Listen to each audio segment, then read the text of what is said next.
যারা সমাজে চাঁদাবাজি করে, যারা সমাজের মধ্যে মানুষের আতঙ্ক তৈরি করে, যারা নদীর বালি দখল করে, যারা অন্যের জমি দখল করে, তারা বিএনপির সদস্য হতে পারবে না। তাদের জন্য বিএনপির দরজা বন্ধ। কিন্তু সমাজের যারা সজ্জন মানুষ, সমাজের যারা ভালো মানুষ,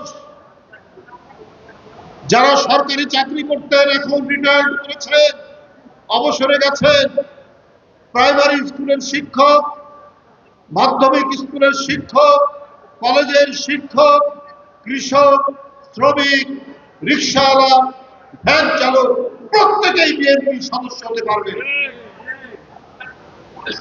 কিন্তু হাসিনার আমলে যারা এলাকায় এলাকায় দাপট দেখিয়েছেন, যারা মানুষ হত্যা করেছেন, যারা রক্তাক্ত করেছেন জনপদের পর জনপদ, তারা বিএনপির সদস্য হতে পারবেন।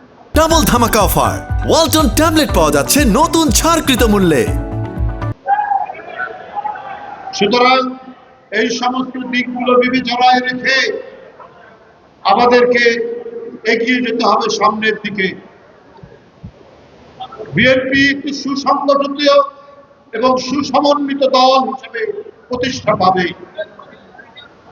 এই দলে যদি সমাজ বিরোধীরা যোগ দিতে না পারে, তাহলে দেখবেন বিএনপি, আমি মনে করি 90% মানুষ বিএনপির পতাকা ধরে আছে। এবং এছাড়া অপরাধী কয়জন থাকে?